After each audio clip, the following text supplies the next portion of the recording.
नमस्कार दोस्तों, स्वागत है आपका A to Z स्टोरीज अद्भुत ऑफिशियल पर। साधु संत फकीर गुरु रहबरों की सदा ही जय जयकार। महारानी बाछल अपने बेटे गोगा जहारवीर और नीले घोड़े को ठाठ बाट में देखकर फूली ना समाई। अपनी माता को खुश देखकर गोगावीर हाथ जोड़कर बोले, माता जी आशीर्वाद दें, मैं अपने स्वप्न वाली राजकुमारी को ढूंढने जा रहा हूं, आप आज्ञा देने की कृपा करें। महारानी बाछल अधीर हो अपने बेटे गोगावीर जी से बोली, बेटा अभी तुम्हारी उम्र ही कितनी है, परदेश में बड़ी तकलीफ होती है, कहाँ खाओगे कहाँ पियोगे, ना दास दासी होंगे ना मित्र होंगे, कौन तुम्हारा दुख सुख देखेगा। मेरा तो मन तुम्हारी बात सुनकर ही कांप रहा है। जहां भी तुम जाना चाहते हो अपने बाबा जी और पिताजी से पूछ कर जाना। तुम्हें इन दोनों बड़े बूढ़ों की आज्ञा लेना बहुत ही जरूरी है। अपनी माता की बात सुनकर गोगावीर जी बोले, माता तुम इस प्रकार की बातें करके क्यों अधीर हो रही हो, जो मुझे वीर से कायर बनाने की बात सोच रही हो। हम क्षत्रिय वंश के वीर हैं, हम लोगों के सिर पर योगी राज महायोगी गुरु गोरखनाथ जी महाराज की कृपा का हाथ है। कष्ट तो ऐसे इंसानों की शक्ल देखकर ही भागता नजर आता है। जिस योगेश्वर की कृपा से वे स्वप्न दिखा है, उनकी कृपा से वो सच्चा भी होगा। तुम वीर क्षत्राणी होकर अपने मन को छोटा मत करो। दादाजी और पिताजी के सामने मैं जाना नहीं चाहता हूँ, मुझसे उनकी आज्ञा का उल्लंघन ना हो सकेगा। उन्हें मालूम होते ही वे लोग मुझे हरगिज यहाँ से जाने ना देंगे। उनको आप पता भी मत होने देना, तब ही ठीक रहेगा। आप महायोगी गुरु गोरखनाथ जी का स्मरण कर मुझे विदा करें। भगवान सब प्रकार भली करेंगे, उनकी कृपा से मेरा स्वप्न जरूर सच्चा होगा।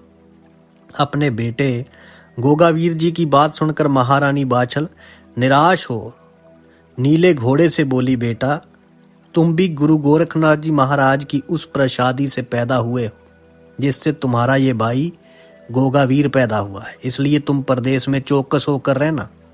कोई संकट आने पर महायोगी गुरु गोरखनाथ जी का ध्यान धर दोनों भाई एक दूसरे की रक्षा करना और दगा फरेब में किसी दुश्मन के चक्कर में न फंस जाना। इतना सुनकर नीला घोड़ा बोला, मातेश्वरी आप चिंता न करो, जहां मेरे गुरु भाई गोगावीर का पसीना गिरेगा वहां मेरा रक्त की धारा बहेगी। अब आप चिंता त्याग हमें जाने की आज्ञा दे दें, जिस प्रकार मेरी माता ने आज्ञा दी है। नीले घोड़े के वचनों पर विश्वास कर महारानी बाछल आंखों में आंसू भर लाई और अपने पशु की हिम्मत देखकर स्वयं ही अपने आंसू पहुंच गुरु गोरखनाथ जी का ध्यान धरकर रोने लगी। चावल मंगवा कर दोनों गुरु भाइयों को तिलक किया और उन्हें आशीर्वाद दिया, जुग जुग जियो, जब तक गंगा जमुना में पानी रहे उससे भी ज्यादा तुम्हारी उम्र हो।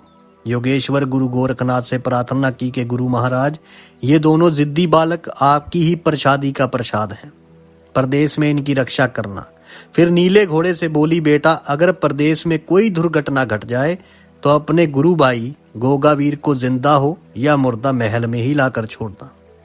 महारानी बाछल की बात सुनकर नीला घोड़ा बोला, माता जी हम लोग ना दूध बताशे हैं और ना ही दही की पकौड़ी जो हमें दुश्मन घोल कर पी जाएगा।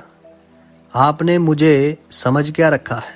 मैं राजा इंद्र के स्वर्ग लोक में रहने वाले पिता की संतान हूँ। मेरी माता ददरेवा नरेश महाराजा जेवर सिंह बहादुर की घोड़ी है। क्या मैं अपने माता पिता का नाम डुबो दूंगा? परंतु भैया को समझा दो कि मुझे चाबुक खाकर गुस्सा आया तो मैं तुरंत ही भाग आऊंगा। मैं तो इशारा मिलते ही तीर के माफिक हवा में उड़ना जानता हूं। अपने घोड़े की बहादुरी भरी बातें सुन सुनकर महारानी बाछल खिलखिलाकर हंस पड़ी और दोनों को जाने की आज्ञा दे दी।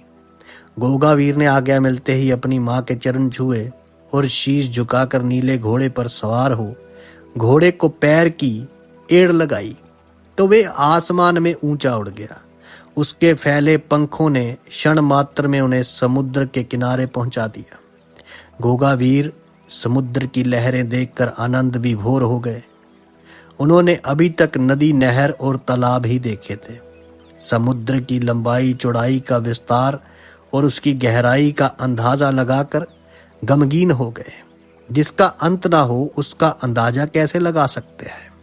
सजनों, जब गोगावीर की अकल ने काम नहीं दिया तो उन्होंने चिंता त्याग कर और घोड़े की पीठ से उतर कर गुरु गोरखनाथ जी का ध्यान धर घोड़े को समुद्र में स्नान कराया। फिर लहरों का आनंद लेते हुए स्नान ध्यान से फारिग हो गए और योगेश्वर महायोगी गुरु गोरखनाथ जी का ध्यान धर बोले, गुरुदेव प्रेरणा दो कि अब मैं क्या करूं। इस प्रकार कहते हुए चारों तरफ अपनी नजर घुमाकर देखने पर वो क्या देखते हैं कि उनसे लगभग 100 गज की दूरी पर एक वृद्धा नारी सफेद वस्त्र पहने हुए, जिसके हाथ पैरों की खाल सिकुड़ी हुई, मुंह पर झुर्रियां पड़ी हैं और उसे चलने फिरने में भी भारी कष्ट उठाना पड़ रहा है। उसे देखकर गोगा जी ने सोचा, ये बुढ़िया अपने बहू बेटों से लड़कर जरूर समुद्र में डूबने मरने का इरादा छोड़कर मुझ पर एहसान करे। गोगावीर जी की बात सुनकर वे बुढ़िया बोली, ओ महारानी बाछल के बेटे, गुरु गोरखनाथ की गुगल से पैदा पद्मनाग के अवतार, नीले घोड़े के सवार, राजा उमरपाल सिंह के पोते, बढ़ चढ़कर ना बोल, जा पहले अपना वे काम कर जिस काम के लिए घर से आया है। मेरी मदद तू क्या खाक करेगा। तेरी माँ ने तो खुद बरसों जोत जला जला कर गुरु गोरखनाथ जी से तुझे मांग कर पाया है। बता तू मेरी किस प्रकार मदद कर सकता है। बुढ़िया की जली कटी बातें सुनकर गोगावीर जी ने उनके चरण पकड़ लिए और अपने दोनों हाथ जोड़कर बोले, माता जी मेरा अपराध क्षमा करो। आप तो ज्योतिष विद्या की बहुत बड़ी पंडित दिखती हैं। आपने तो खुफिया हाल तक बताकर मुझे भ्रम जाल में डाल दिया है। इतनी बात तो कोई राज ज्योतिषी भी नहीं बता सकता। कृपा कर आप मुझे अपना परिचय देने की दया करें। बुढ़िया बोली, बेटा गोगावीर, तुम्हारी माता गुरु गोरखनाथ जी महाराज की चेली है, जिसने बरसों जोत जला जलाकर अपनी तपस्या द्वारा गुरु गोरखनाथ जी को प्रसन्न हो जाने पर पाताल लोक से तुम्हें लाकर गुगल रूपी प्रसादी द्वारा दिया है। तुम देवताओं के अंशी हो। और बेटा सुनो, ये जितने देवी देवता हैं सब मेरे इशारे पर नाचते हैं। ये सूरज चांद सितारे ब्रह्मा विष्णु महेश समस्त देवतागण मेरे बनाए नियमों पर चलते हैं। सब मुझे बै माता के नाम से पुकारते हैं। अब जाओ और अपना काम देखो, मेरे काम में विघ्न न डालो। इतना कहकर वे 2-2 कागज अपने रजिस्टर में से फाड़ फाड़ कर समुद्र में जल में छोड़ने लगी, जिसमें से कोई शीघ्र ही समुद्र में डूब जाता था तो कोई बहकर आंखों से ओझल हो जाया करता था। गोगावीर ये तमाशा देखकर हैरत में रह गए। उनकी समझ में कुछ नहीं आया। तब बुढ़िया के चरण पकड़कर अपना मस्तक नवा बोले, मातेश्वरी ये बताने की कृपा करो कि ये आप क्या कर रही। मेरी तो कुछ भी समझ में नहीं आ रहा। इसमें कोई डूब जाता है, बाकी बहुत से लापता हो जाते हैं। गोगावीर की बात समझकर बै माता बोली, बेटा मैं जो कागज समुद्र में छोड़ रही हूं ये स्त्री पुरुषों का जोड़ा मिलाती हूं, जिसे गठबंधन या शादी ब्याह भी कहते हैं।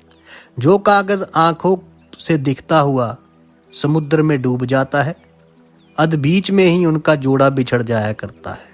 जो आंखों से ओझल हो जाते हैं वे लोग पूरी उम्र भोग कर बुढ़ापे तक मौज करते हैं। बै माता की बात सुनकर गोगावीर जी बड़े प्रसन्न हुए। उनके चेहरे का तेज 2 गुना हो गया। उनका रोम रोम खुशी से नाच उठा। वे हाथ जोड़ बै माता से बोले, माता जी इतना कहकर चुप हो गए। तब उनके मुंह से आगे बोलना निकला। बै माता जो घट घट का हाल जानने वाली है, भला गोगावीर के हाथ जोड़ने का कारण क्यों ना समझती। फिर मुस्कुराकर बोली, मैं समझ गई, तुझे भी अपने ब्याह की जानकारी हासिल करनी है, इसलिए शर्मा कर गर्दन झुका रखी है। तुझसे तो लड़कियां भली। अभी 8 दिन की ही बात है, इसी समुद्र पार तंदुल नगरी की रहने वाली राजा सिंधा की राजकुमारी श्रीयल तुम्हारी तरह पूछने आई थी, मेरा ब्याह किसके साथ होगा और कब होगा। सो बेटा मैंने उससे कह दिया, बेटी तेरा ब्याह गोगावीर से होगा, जो गोरख गुरु का चेला है, क्योंकि तुम्हारी माता के गुरु जालंधर नाथ हैं उन्हीं के आशीर्वाद से तुम्हारा जन्म हुआ था। वे तुम्हारे माता पिता से कह गए थे कि तुम अपनी बेटी श्रीयल का विवाह गुरु गोरखनाथ के शिष्य गोगावीर के साथ हंसी खुशी कर देना। अच्छा, अब तुम जाओ, जो तुम्हारे मन में था सो बता दिया। अब तुम अपना काम करो, मैं भी अपना काम करूं। अब बै माता के वचन सुनकर गोगावीर जी बोले, माता जी, आपने किस राजकुमारी के ब्याह का हाल सुना दिया, जिसकी माता के गुरु जलंधरनाथ योगी हैं और 8 दिन हुए आपके पास आई थी। मुझे किसी से क्या लेना देना। मुझे तो आपसे ये पूछना है कि जिस राजकुमारी को मैंने अपने स्वप्न में देखा है उसका नाम क्या है और किस राजा की बेटी है। इस पर बै माता बोली, बेटा गोगा, तुम हो बचिया के ताऊ ही। तुम इस दुनिया में थे या दूसरी दुनिया में? तुमसे तो तुम्हारा घोड़ा ही मुझे होशियार दिखता है। बै माता की इतनी बात सुनकर गोगावीर से नीला घोड़ा बोला, भैया, मुझसे इनकी उल्टी सीधी बातें नहीं सुनी जाती। ये तो सठिया गई हैं और समझती हैं कि मेरे ही चलाए चिराग से रोशनी होती है। तुम मेरी काठी पर बैठो, मैं तुम्हें तुम्हारी सपने वाली राजकुमारी से अभी मिलाए देता हूँ। नीले घोड़े की बातें सुनकर बै माता ने जाना कि इस होशियार घोड़े ने मेरी एक एक बात ध्यानपूर्वक सुन अपने मन में रख ली है और अब ऐंठ कर किस चालाकी से अपनी उस्तादी दिखा रहा है। आखिर है तो स्वर्गलोक के घोड़े की ही औलाद। इस प्रकार उधर से अपना मुंह फेर कर अपना काम करने लगी। नीला घोड़ा भी बै माता के मुंह फेर लेने के पश्चात और गुस्से से भर गया। वे गोगावीर को अपनी पीठ पर बिठा आसमान को उड़ गया।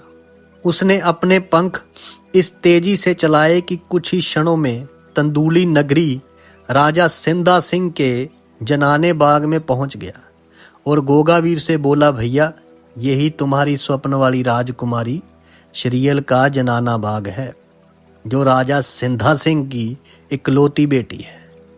ये उसके स्नान करने के लिए कटोरा ताल बना हुआ है। ये ही राजकुमारी श्रीयल अपने ब्याह के बारे में पूछने बै माता के पास गई थी।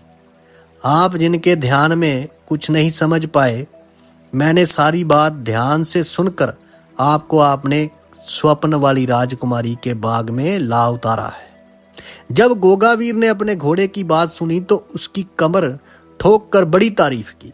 फिर राजकुमारी श्रीयल के कटोरा ताल पर जा पहुंचे, जिसे पहचानते उन्हें 1 मिनट भी नहीं लगा कि ये तो वही कटोरा ताल है जहां बैठकर हमने चौपड़सार खेली थी और राजकुमारी को हराकर 3.5 फेरे लेकर आधा ब्याह किया था। अब आगे क्या होता है वो आपसे साझा करेंगे अगली वीडियो में। तब तक के लिए आप सबका धन्यवाद। आप सबके भीतर बसे उस परमात्मा को मेरा प्रणाम। साधु संत फकीर गुरु रहबरों की सदा ही जय जयकार। अलख निरंजन।